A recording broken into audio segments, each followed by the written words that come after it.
Bismillahirrahmanirrahim. Alhamdulillah, puji syukur kita haturkan kehadirat Allah Subhanahu wa taala. Di malam hari ini kembali kita lanjutkan kajian rutin dengan membaca buku Al-Lu'lu' wal Marjan fi mattafaqa alaihi syaikhan, kumpulan hadis riwayat Bukhari Muslim. Dan insyaallah kita akan membaca hadis nomor 396.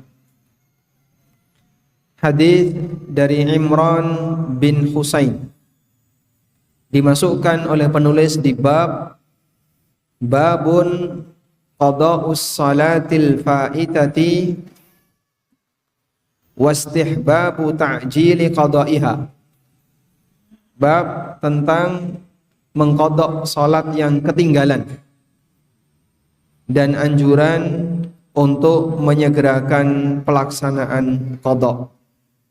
Anjuran untuk menyegerakan pelaksanaan qadha. Berkaitan dengan waktu ibadah, saya ulang ya. Berkaitan dengan waktu pelaksanaan ibadah itu ada 3.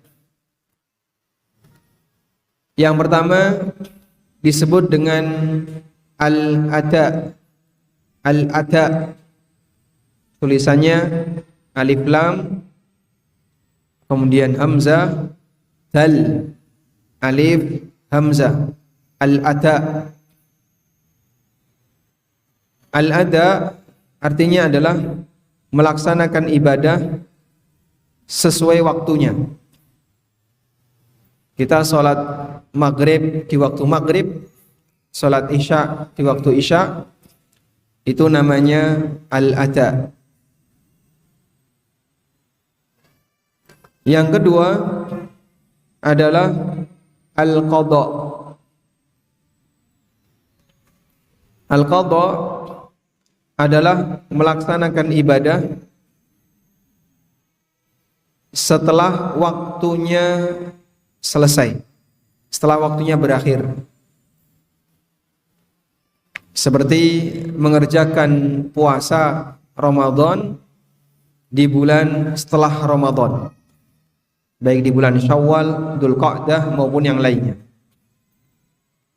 Maka orang ini mengerjakan ibadah setelah waktu ibadahnya selesai. Disebut apa tadi? Al-qadha. Yang ketiga adalah al-i'adah. Al-i'adah. I'adah. Alif ain, alif dal, ta marbutah. I'adah, yaitu melaksanakan ibadah yang diulang pada waktunya. Melaksanakan ibadah yang diulang pada waktunya. Misalnya kita selesai sholat maghrib, lalu sampai di rumah ternyata melihat atau kita menyadari, ingat ya, tadi belum wudu, maka sholatnya harus diulang. Mengulang di waktu maghrib seperti ini namanya i'adah. Sehingga yang kita lakukan adalah praktek i'adah. Kita sholat maghrib lagi setelah wudu, ini namanya apa? I'adah. Baik. Kemudian semua ibadah pada asalnya dikerjakan tepat waktu. Semua ibadah pada asalnya dikerjakan tepat waktu. Kecuali ketika orang memiliki uzur. Kecuali ketika memiliki uzur, sehingga dia boleh melakukan qadha. Maka qadha baru boleh dilakukan jika ada apa? Uzur. Kalau tidak ada uzur, sengaja melakukan ibadah setelah waktunya berakhir, maka ibadahnya tidak diterima.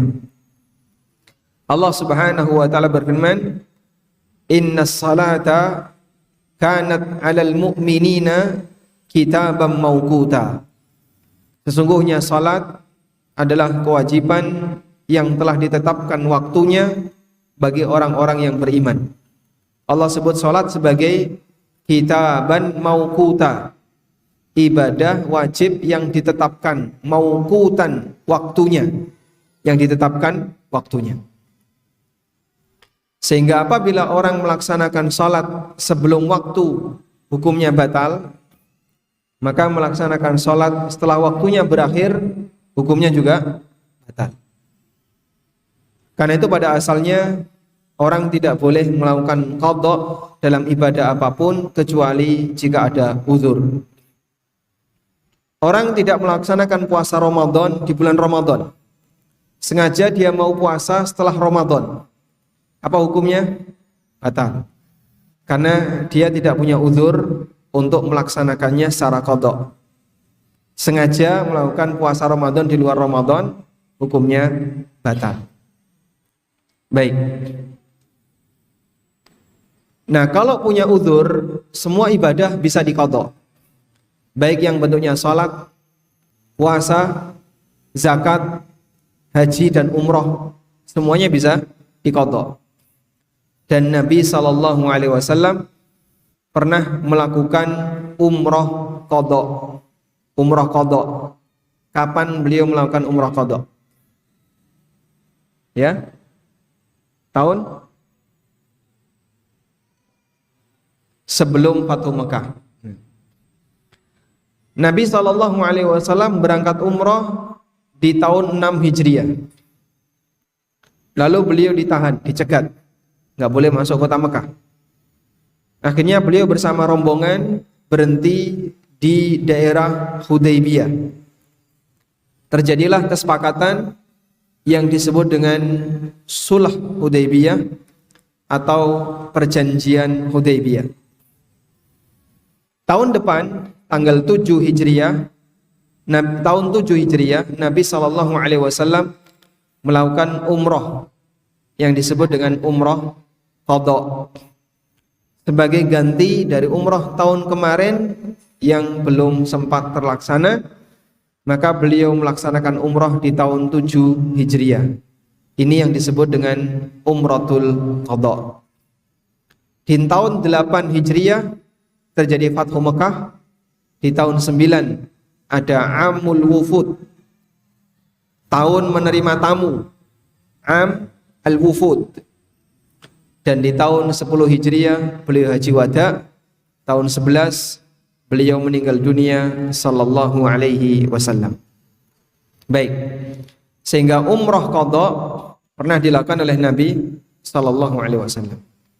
Demikian pula haji qadha. Bisa dilakukan haji qadha. Ketika orang haji batal, maka tahun depan dia mengqadha hajinya. Zakat bisa diqadha? Bisa. Apabila orang sudah berkewajiban untuk menunaikan zakat, tapi kemudian dia tidak bisa membayar karena duitnya belum ada. Padahal sudah jatuh tempo, sudah haul, maka nanti zakatnya bisa dibayarkan setelah dia dapat duit meskipun sudah melewati haul. Puasa bisa diqadha sebagaimana yang kita pahami, dan demikian pula salat bisa diqadha. Nah, selanjutnya, orang yang tidak bisa melaksanakan sholat pada waktunya ada 3 keadaan. Orang yang tidak melaksanakan sholat pada waktunya ada 3 keadaan. Yang pertama adalah musafir.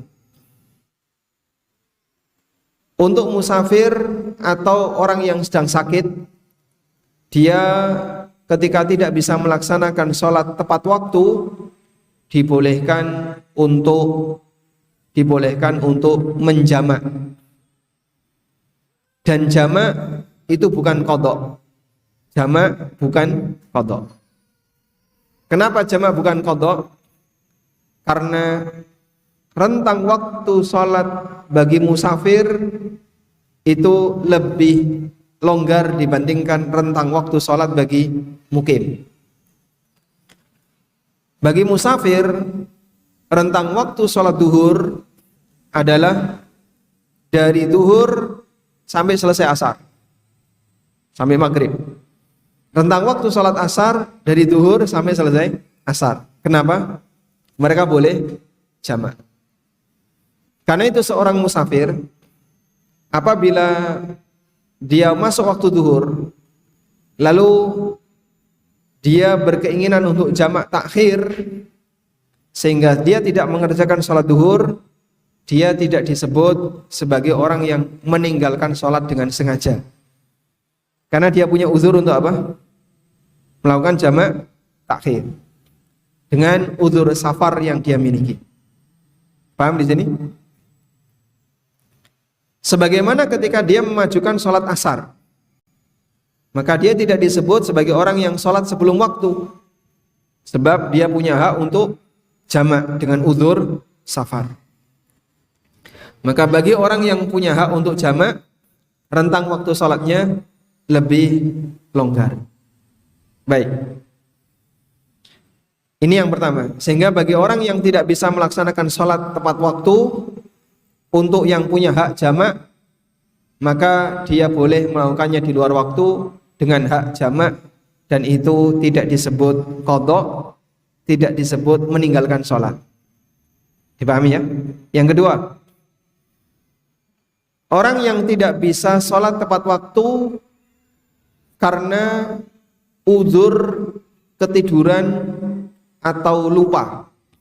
Ketiduran atau lupa. Untuk kasus ini orangnya boleh qadha. Orangnya boleh, dia boleh qadha. Sehingga dia kelupaan tidur sebelum duhur, bangun setelah asar. Padahal dia tidak sedang safar dan tidak sakit, tapi karena tidurnya kebablasan, akhirnya dia bangun, tidur sebelum maghrib, bangun setelah adzan isya, maka dia boleh qadha. Yang ketiga, tidak melaksanakan sholat waktu tanpa uzur sama sekali. Bukan musafir, bukan orang sakit, tidak ketiduran, tidak lupa, tapi dia sengaja menunda waktu sholat sampai berakhir waktunya. Maka orang seperti ini terhitung sebagai orang yang meninggalkan sholat, dan ini tidak bisa diqadha. Tidak bisa diqadha. Terus gimana Pak? Ya sudah nggak sholat. Kok enak nih kayak gitu Pak? Bukan enak, ini beban dosanya lebih besar. Beban dosanya lebih besar dari sebatas bisa diqadha. Kalau bisa diqadha, tinggal dia kerjakan, beban dosanya hilang. Tapi kalau nggak bisa diqadha, beban dosa itu akan selalu menghantui dirinya dan menjadi beban baginya yang nanti akan dia pertanggungjawabkan di akhirat. Baik.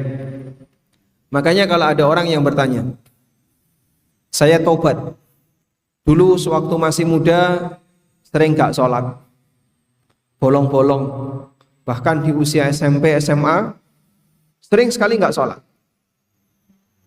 Subuh itu sering gak sholat ya, subuh belum bangun, duhur kecapean, asar ketiduran, maghrib kelaparan, isya sudah tidur, ratau sholat.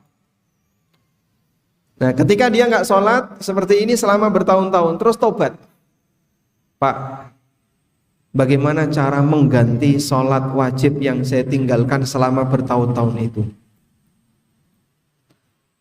Padahal waktu itu saya meninggalkan banyak sekali. Jawabannya, Anda tidak punya kesempatan untuk menggantinya. Kalau saya kerjakan sekarang boleh nggak Pak? Misalnya, dulu saya tidak sholat selama 2 tahun. Sehingga sekarang saya mau double. Selama 2 tahun sholatnya double. Duhur 2 kali, asar 2 kali, maghrib 2 kali. Terus seperti itu. Jawabannya, kalau Anda kerjakan duhur sekarang tidak sah. Karena duhur ini harusnya dikerjakan sekian tahun yang lalu, bukan sekarang. Waktunya sudah berlalu. Duhur kemarin dikerjakan sekarang, boleh nggak? Boleh nggak, Pak? Nggak boleh. Kenapa? Ini duhurnya kemarin, bukan duhur sekarang. Sehingga kalau dia ngerjakan sholat kemarin, dikerjakan sekarang, percuma. Padahal itu baru selisih sehari. Coba bayangin kalau selisih sekian tahun. Maka pendapat yang mengatakan bahwa orang yang meninggalkan sholat sekian tahun, nanti dia harus sholat double. Duhur 2 kali, asar 2 kali, maghrib 2 kali. Ini tidak benar. Pendapat ini keliru. Yang benar, tidak ada kesempatan bagi dia untuk mengganti sholatnya. Sebab waktunya sudah berlalu, sudah lewat. Sehingga asar tadi tidak bisa kita kerjakan maghrib ini, sebagaimana asar kemarin tidak bisa kita kerjakan sekarang, karena sudah berlalu. Apalagi duhur yang puluhan tahun yang lalu, asar puluhan tahun yang lalu, itu tidak bisa digunakan untuk menggantikan apa yang sudah ditinggalkan. Terus gimana Pak Ustadz cara tobatnya orang yang banyak meninggalkan sholat? Loh, kayak gini ya, bahaya besar. Meninggalkan sholat itu dosa besar. Sehingga cara tobatnya juga harus serius. Apa cara tobatnya? Disarankan oleh Syekhul Islam Ibnu Taimiyah bagi orang yang pernah meninggalkan sholat agar memperbanyak sholat sunnah. Sholat sunnah apa? Terserah. Boh duha, tahajud, sholat rawatib, sholat sunnah mutlak, sholat sunnah apapun, perbanyak dia kerjakan. Semoga sholat sunnah ini pahalanya bisa dipakai untuk nambali sholat wajib yang bolong-bolong. Ini berdasarkan hadis Nabi SAW menceritakan tentang hisab di yaumul akhir. Rasulullah SAW bersabda, awwalu ma yuhasabu bil abdu min amalihi as-salat. Amal pertama yang dihisab dari seorang hamba besok di hari kiamat adalah salatnya. Fa in saluhat wa illa qila lil malaika. Kalau salatnya baik, maka dia dapat pahala yang baik. Kalau tidak, maka diperintahkan kepada para malaikat, unduru hal lahu min tatawwu. Unduru hal lahu min tatawwu. Coba lihat, apakah orang ini punya amal salat sunnah atau tidak? Kalau dia punya amal salat sunnah, maka amal salat sunnah itu dipakai untuk nambali salat wajib yang kurang sempurna dan yang hilang karena tidak dia kerjakan. Wallahu a'lam. Baik. Sehingga pembicaraan tentang qadha salat itu hanya berlaku bagi yang punya uzur ketiduran atau kelupaan. Selain itu tidak ada. Kalau sengaja tidak sholat sampai habis waktunya, bukan diqadha, tapi apa tadi? Memperbanyak sholat sunnah. Baik, sekarang kita baca hadisnya. Hadis dari Imran bin Husain. Beliau menceritakan, annahum kanu ma'an nabi sallallahu alaihi wasallam fi masirin fa'adlaju lailatahum.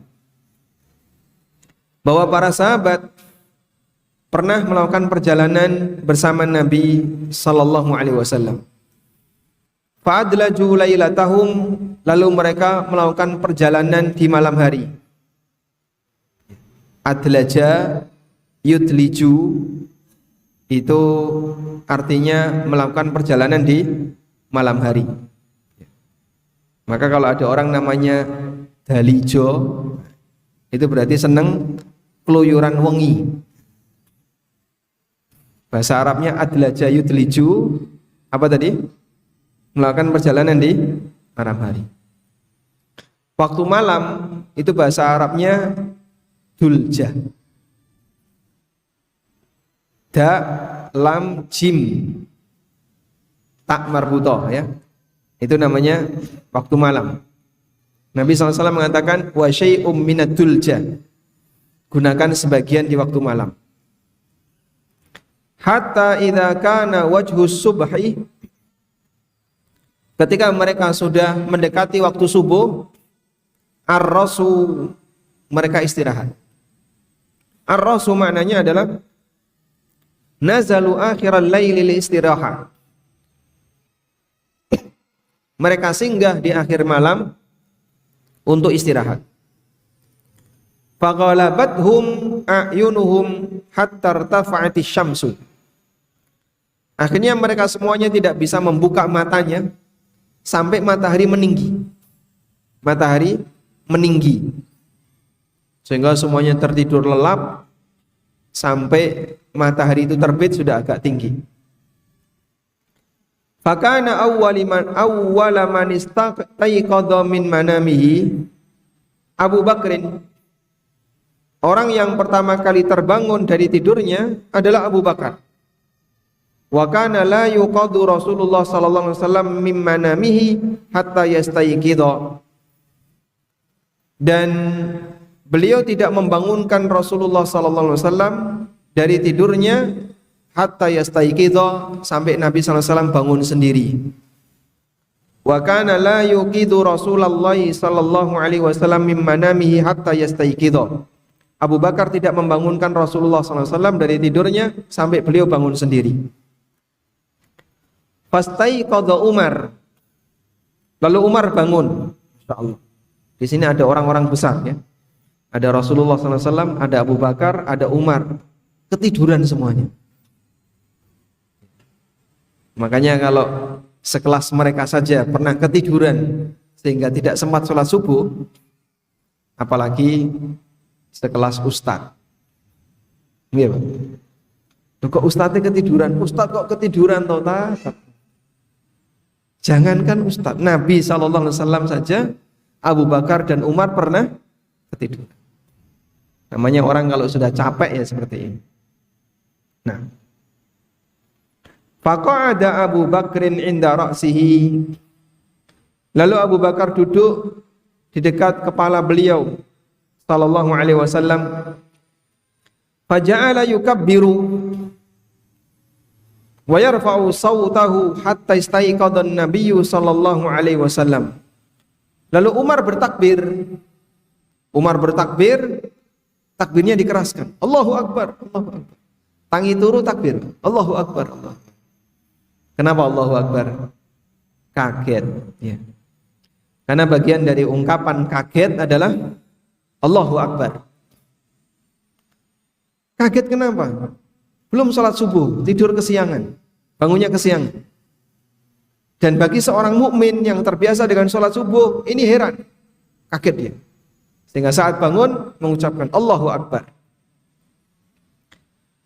Nabi SAW terbangun karena mendengar takbirnya Umar.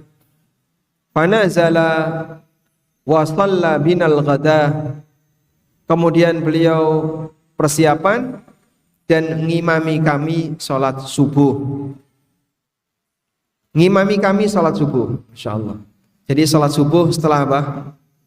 Matahari terbit, sampai matahari itu menyengat orang-orang yang tidur panasnya hingga mereka terbangun. Jadi Anda bisa bayangkan ya, kira-kira jam berapa itu? Karena panasnya sinarnya sudah menyengat, lalu membuat mereka terbangun. Sinarnya membuat mereka yang terbangun. Fa'tazala rajulun minal qaumi lam yusalli ma'ana. Tapi ada seseorang, fa'tazala rajul, ada seseorang minal qaum dalam rombongan yang dia menyendiri dan tidak ikut sholat bersama kami. Falamman sarafa, begitu Nabi SAW selesai sholat, qala, beliau bertanya, ya fulan, ma yamna'uka an tusalliya ma'ana. Wahai si A, kenapa kamu tidak sholat bersama kami?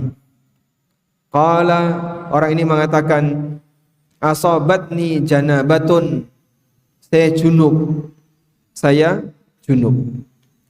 Fa amarahu ayatayammama bis-sa'id tsumma shalla. Kemudian Nabi SAW perintahkan orang ini untuk tayammum dengan menggunakan tanah, tsumma shalla, kemudian orang itu salat. Wa ja'alani Rasulullah sallallahu alaihi wasallam fi raqubin baina yadayhi wa qad atishna atashan syadida. Dan Nabi sallallahu alaihi wasallam menyuruhku fi raqubin di sini maknanya adalah ma yurkabu minad dawab.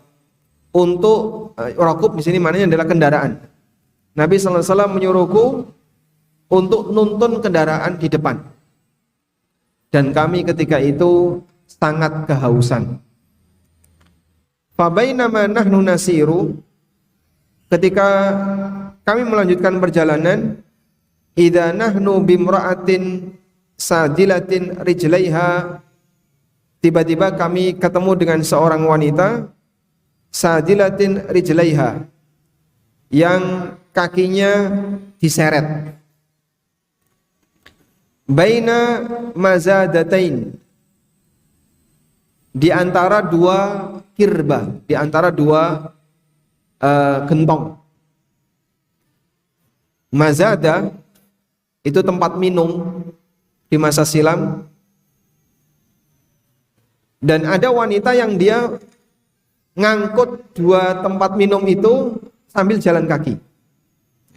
Yang dikatakan di sini sadilatun rijlaiha, jadi dia sambil jalan kaki sambil nyeret-nyeret dua tempat minuman tadi. Faqulna laha, maka kami sampaikan kepadanya, ainal ma, mana airnya? Faqalat, wanita ini mengatakan, innahu la ma'a, di sini tidak ada air, yang saya bawa ini bukan air. Faqulna, kami bertanya, kam baina ahlika wa bainal ma', berapa jarak antar rumahmu dengan air? Qalat yaumun wa lailah, perjalanan sehari semalam. Dalam kondisi rombongan ini kehausan. Faqulna intaliki ila Rasulillahi sallallahu alaihi wasallam. Lalu kami sampaikan kepada wanita ini, coba kamu temui Rasulullah sallallahu alaihi wasallam. Qalat, wanita ini bertanya, wa ma Rasulullah, apa itu utusan Allah?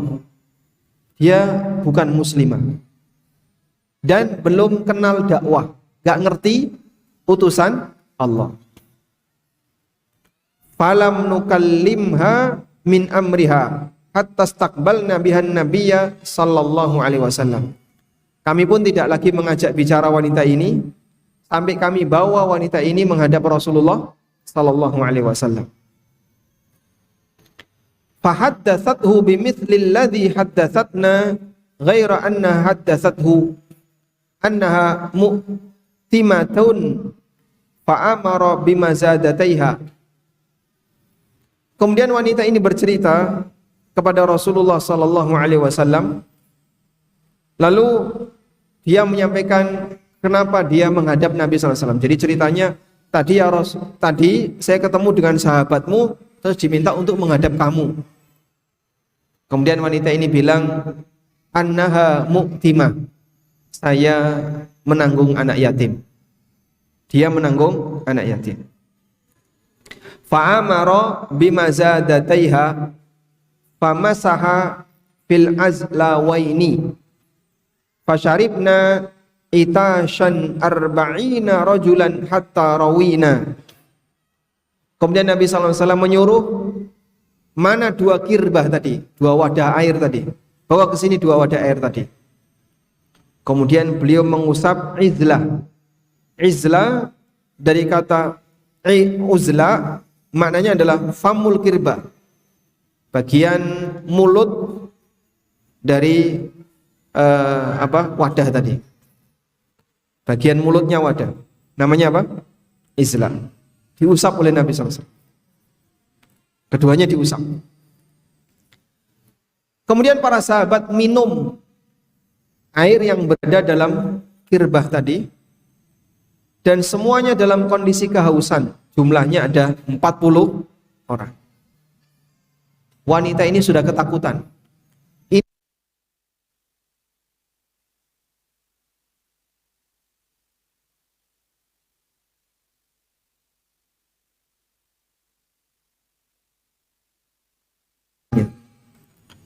Famalakna kulla kirbatin ma'ana. Kami pun memenuhi kantong-kantong air kami yang terbuat dari kulit. Kami memenuhi kantong-kantong air kami. Wa idawatin ghaira annahu lam naski ba'iran. Termasuk juga wadah-wadah kami, wadah air. Hanya saja kami tidak memberi minuman kepada onta. Wa hiya takadu taniddu minal mil'i, dan hampir saja takadu taniddu tangkudu tanshakku naddal ma' minal ain idza naba'a. Nadda ya naddu maknanya adalah kharaja rashan, dan air itu terus keluar karena wadah tadi penuh.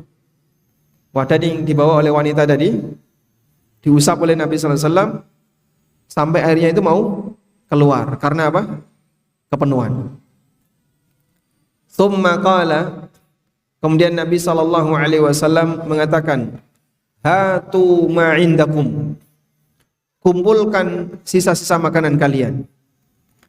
Fajumi'a laha minal kisari wa tamri hatta atat ahlaha. Akhirnya para sahabat mengumpulkan sisa-sisa makanan, ada kurma, ada potongan roti dan seterusnya, kemudian diserahkan kepada wanita tersebut.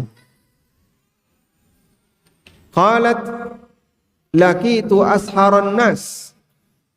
Wanita ini terus komentar, hatta atat ahlaha, ketika dia sampai di rumahnya ketemu dengan anak-anak yatim, anak-anaknya, dia mengatakan, aku ketemu dengan orang yang pintar sihir.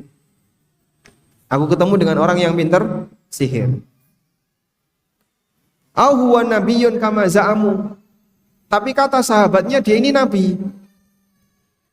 Fahadallahu dzakas sarma, fahadallahu dzakas sirma tilkal mar'ati fa aslamat wa aslamu. Kemudian Allah Subhanahu wa taala berikan petunjuk kepada dzakas sirm. Asirmu maknanya adalah an-nafar yanziluna bi ahlihim 'alal ma'. Orang yang datang ke rumah untuk ngambil air dari warga sekitar. Jadi wanita ini ngambil air keluar, terus dia pikul dalam bentuk 2 kirbah tadi, dan perjalanannya sehari semalam. Begitu sampai di kampung halamannya, didatangi oleh banyak orang untuk ngambilin air. Orang yang datang ini namanya sir. Orang yang datang ini namanya sirmun. Mereka masuk Islam. Kemudian mereka semuanya masuk Islam, dan wanita ini juga masuk Islam. Akhirnya satu kampung masuk Islam. Sehingga Nabi SAW mengislamkan mereka melalui kejadian luar biasa yang dilihat oleh wanita ini. Satu gentong tadi diusap oleh Nabi SAW, diberikan minuman kepada para sahabat sebanyak 40 orang, ternyata isinya enggak kurang, bahkan penuh dan hampir tumpah. Dan ini bagian dari mukjizat Rasulullah sallallahu alaihi wasallam. Sebagaimana beliau bisa mengeluarkan air dari sela-sela jarinya, Nabi sallallahu alaihi wasallam juga bisa mengeluarkan air dari gentong minuman. Padahal wanita tadi sudah ketakutan. Ini nek diombe wong sakmene entek nanti. Sementara dia sudah susah payah untuk mengambil air tersebut. Masya Allah, itulah kondisi orang Badui. Dan wanita ini wanita Badui. Dia tinggal di pelosok. Dan kita kalau ketemu sama orang Badui yang tinggal di pelosok, jauh dari peradaban, hidup mereka nomaden. Tinggal di sini sampai air habis, nanti pindah lagi kemana lagi sampai air habis, dan sampai sekarang umat Badui itu masih ada sampai sekarang. Tinggal di pelosok-pelosok. Dan Kalau kita melakukan perjalanan dari Mekah menuju Taif, itu kan pegunungan ya. Itu banyak kampung-kampung kecil.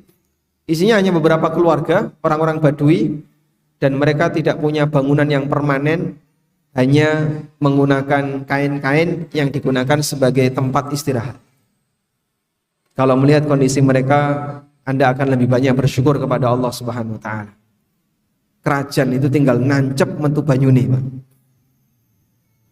Tapi mereka ketika mau dapat air harus melakukan perjalanan sampai sehari. Baik. Nah, berdasarkan hadis ini, para ulama mengatakan kita diperbolehkan menggunakan wadah yang dimiliki oleh orang non-muslim. Karena Nabi SAW dan para sahabat minum dengan menggunakan wadah yang terbuat dari kulit miliknya siapa? Wanita musyrikin tadi. Karena dia belum masuk Islam. Bahkan dia nggak ngerti Rasulullah itu apa, nggak ngerti dia. Ketika diminta, ayo menghadap Rasulullah, Rasulullah itu apa, nggak ngerti. Dakwah belum sampai kepadanya. Nah, sehingga kalau ada orang non Muslim punya wadah dan kita tahu dia tidak menggunakan untuk yang najis, maka hukum asalnya wadah ini boleh dimanfaatkan. Baik, ada kasus seperti ini.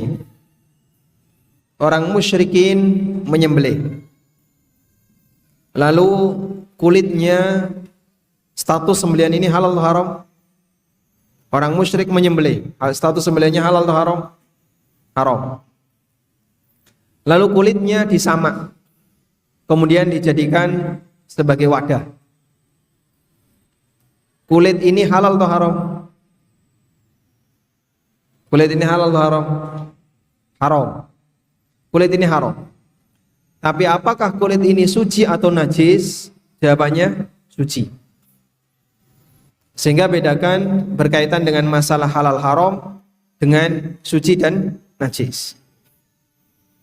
Ada bangkai, Nabi SAW mengizinkan agar bangkai itu disamak kulitnya.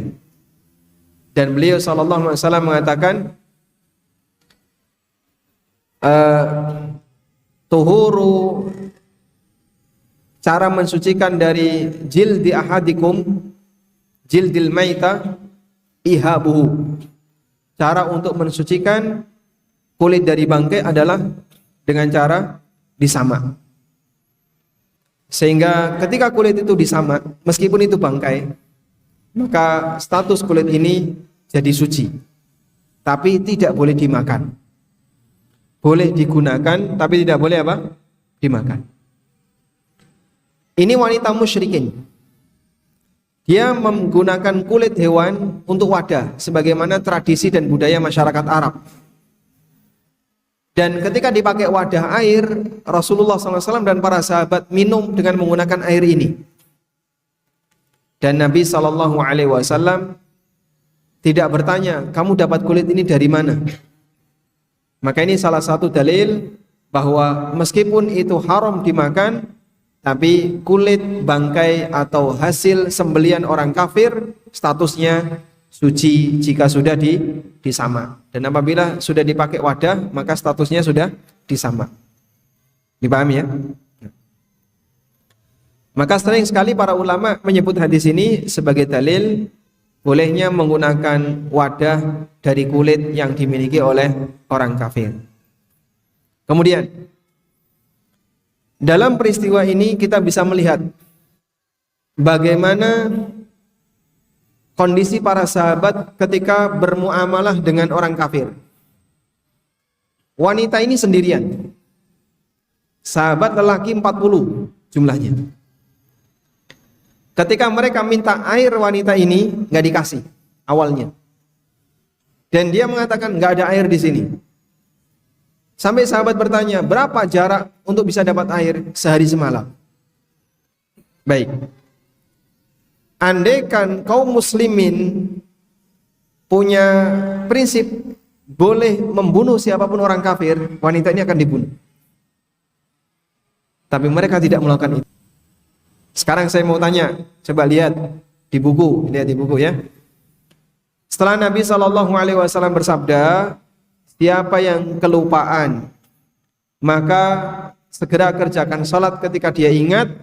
Beliau berdalil dengan firman Allah, wa aqimis salata lidzikri.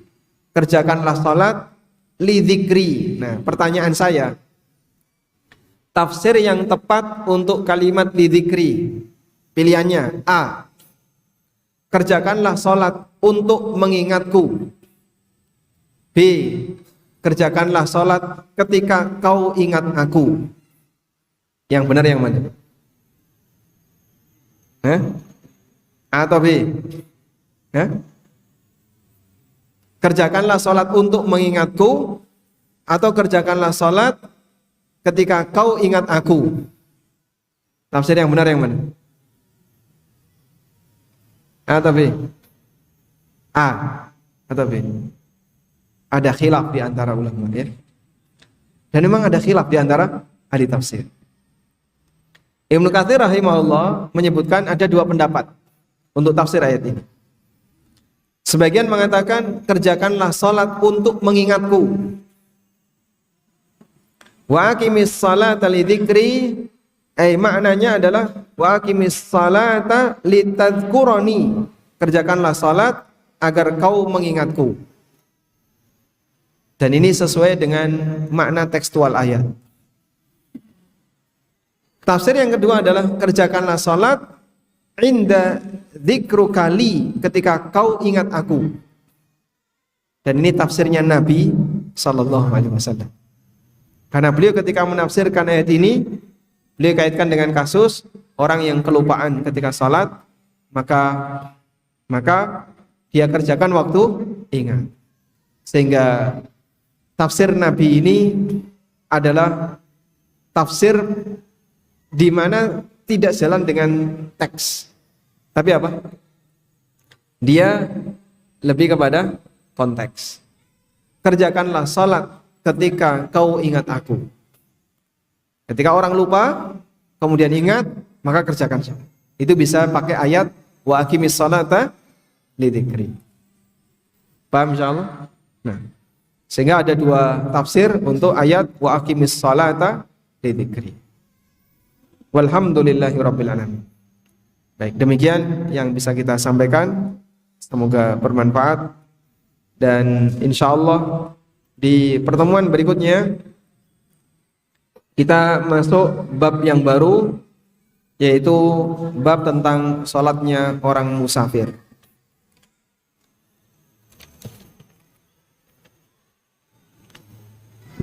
Panjang ya, besok saja.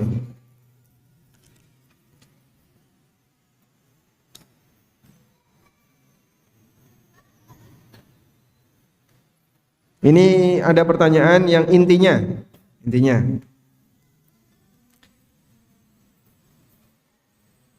Bapak belum melaksanakan sholat subuh di perjalanan saat naik pesawat karena beliau tidak tahu waktu kapan harus sholat subuh saat perjalanan di pesawat.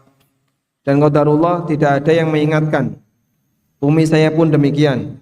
Namun Umi sudah mengqadha sholat ketika saya sampaikan. Sedangkan Bapak meyakini sholat yang telah ditinggalkan tidak bisa diqadha. Sekarang beliau sudah meninggal. Apakah bisa diqadhakan oleh yang masih hidup? Wallahu alam. Saya tidak tahu ini. Coba nanti saya pelajari ya. Karena prinsip yang beliau miliki didasari oleh keyakinan sehingga beliau merasa itu tidak salah. Nah, apakah kemudian boleh diqadha oleh orang lain? Saya tidak tahu. Wassallallahu ala nabiyyina Muhammadin wa ala alihi wa sahbihi wa sallam wa akhiru da'wana alhamdulillahi rabbil alamin. Wassalamu